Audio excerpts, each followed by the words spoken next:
Alright, so welcome to the official 2022 office tour.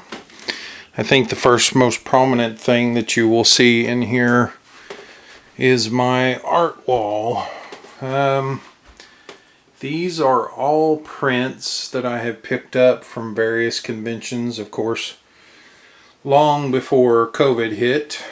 I stopped going to conventions when that happened, and I've yet to get back to them. Pretty much all these prints are from the artists and signed by the artists. This one in particular here is signed by Kevin Conroy, and I absolutely love it. Another one that's signed by a celebrity is this Arthur Sundemeyer. I can't remember exactly his name. He did the Walking Dead stuff. This is signed by Bruce Campbell, and you can see there in the bottom left-hand corner it says "Stay Groovy." I love it. One of my all-time favorite comic book covers is this Deathstroke the Terminator print right here. I have both the print and that original comic signed. Let me see, another favorite of mine. Sorry for the dark shot here. Another favorite of mine is the Last Starfighter. That is signed by the director Nick Castle. Yes, the Shape himself. Also signed by Catherine Mary Stewart and Lance. Shoot, I'm gonna kill myself for not knowing his last name right now. Anyway, signed by the cast of the movie. Let's see, as far as some props here, we have my custom made Freddy phone. I personally made this myself. I found an original phone from that era, accurate to the one used in the movie. I sculpted the Freddy bits here on the end right there. Did a handful of those for an autograph consigner who had them signed by Heather Langenkamp. As you can tell right there, mine is signed by Heather, and I do have a picture of Heather with my phone. Moving on, here is the Trick or Treat Studio puzzle box. This is the Hellraiser puzzle box from Inferno, which is fine by me. I thought that was a halfway decent movie. We have a little light up Ghostbusters Firehouse sign right there. That's really neat. It just plugs in with USB and a regular plug-in. Moving on, we have the Spangler Neutrino wand. Once it has batteries and stuff in it, it's fully functioning, other than you can't trap ghosts with it. It's a prop. And then of course we have my custom painted PKE meter here. This was a cheap toy I picked up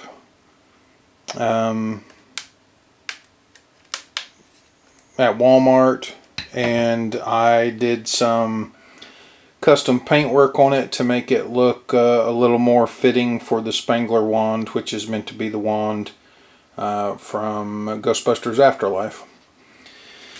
Down in the display case here, we have all kinds of Hellraiser autographed signed bits. I have a secondary cube. The way I got a second cube was my first one was damaged, and instead of having me send it back and exchange it, they just sent me a whole nother cube, and so that's the one within this display case here. Over here you have the Imogene signed 11 by 14. I like that because of, you know, the position she had holding the box and everything, and hopefully I'll eventually get a similar photo with Sean Chapman, who played Skin Frank, or Human Frank, in the first film. In the middle there is a Clive Barker signed piece. I absolutely love that. I made some puzzle boxes for another autograph consigning thing he signed for, and he signed that piece for me for free. Of course, you have Doug Bradley as Pinhead. I believe that's photos from Inferno. I think it says something like "See you in hell." Lovely. We have a Skinless Frank. Oliver is his name, the actor. It says "Come to Daddy."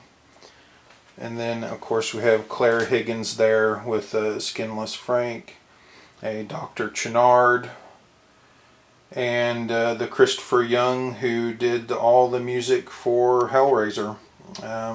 And last but not least, Ashley Lawrence, Kirsty herself, a signed piece. That one was amazing.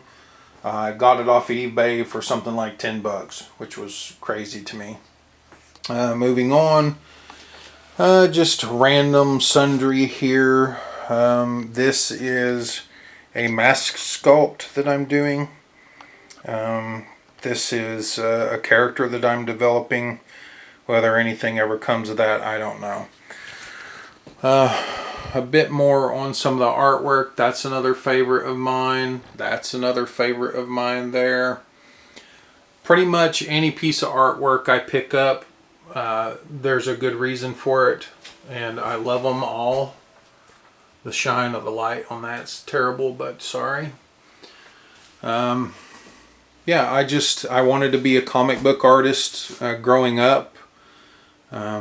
Then I decided writers had it better, so I wanted to be a writer, and eventually I just became a sculptor and doing various little silly things. There's a baby gate for the dogs. There's a dog bed. I'm sure you wanted to see that. These are my cabinets, storage cabinets and stuff. I put all kinds of art stuff in there. Then you get up in here to my 1/1 scale Predator head. I call him Broken Tusk for obvious reasons. He's missing a tusk. I will eventually replace that. Past that, you have Rick Baker's Metamorphosis book. Also Stan Winston's The Winston Effect book. Back behind there is a signed Drew Struzan Back to the Future mini poster. Drew was extremely cool. I have a little marquee up here that says Predator versus Prey. This would be in memory of my dog Missy, who passed away just about a month ago, and it still hurts. Sorry for the downer. More signed pieces. These are more along random lines. That is Brian Prince from The Predator. I thought his Predator was cool, just didn't like the movie. Ron Perlman. I believe that is a Shatner signature there. Several different Predator helmets. As you can see, there's Scar's Predator helmet. Let's see, there's Celtic. There's a P2 and then a Berserker. All four of these helmets are actually screen used. And yeah, I love them. I've done the paint work on all of them. Of course, the bottom two haven't really been painted that much. I put a base coat on that. That one's fully finished. The Celtic, did the paint there.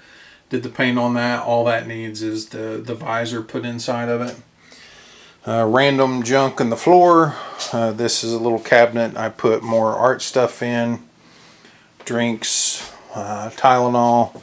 I'm currently editing the latest episode of What's in the Box. There's my reference for What's in the Box. Can you tell what toy I'm reviewing? Then up here we've got Freddy vs. Jason original NECA figures from that time when they came out. I can't remember what was that, 2005 or something, I don't know. Various little sculpts. There's a zombie sculpt that I'm doing.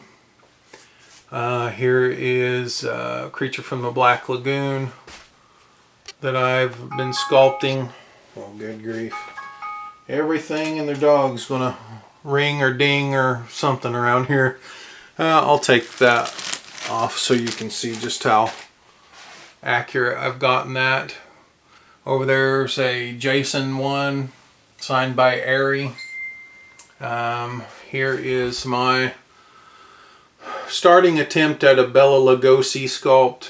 I think his look is there. It looks a little like Bela, but it's maybe only about 50% there. On to Stay Puft Marshmallow Man. That one's almost done. I got a kick out of doing that. Down here is a little base. That'll be the base that he's on. And then over there is my Wolfman. That's one's fully sculpted and cast and painted. I've been hairing it, and he'll have a full head of hair eventually when I'm done. Peter Weller autograph. We'll back out here some so we can get a look at my Jason memorial. My two favorite Jasons are right there. I think the best makeup that he's ever been in is from New Blood. They're on the left. And my second favorite, at least, Jason makeup / movie is Part 3. Part 3 is just, you know, amazing because of him first getting the hockey mask. There are a couple random hockeys up there, Part 7 and Part 3. And then there are my two Kane autographs on a Part 7 and on an Uber or Jason X photo. Further down we have the Mondo 6-scale creature from the Black Lagoon figure. Also inside of that is a Rico Browning autographed creature photo. Here's a little collection of Jason and Freddy stuff. I actually sculpted and painted that plaque right there. A friend did the glove. The glove is signed by Robert. The plaque is signed by both Robert and Ken, who played the parts in the film. I will flash back up here. I did not do the paint work on the Part 7, but I did do the paint work on the Part 3. I did pretty good. What do you think? Here is my Trick or Treat Studios creature from the Black Lagoon mask. These are just random dioramas I did. That was Arkham Asylum diorama.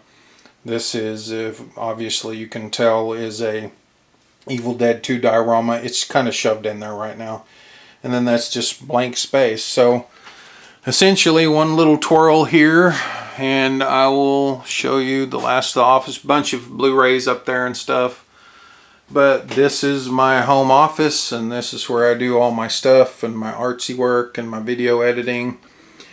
And yeah, I hope you enjoy this little room tour. Next up will be the actual display room and where I record most of my videos.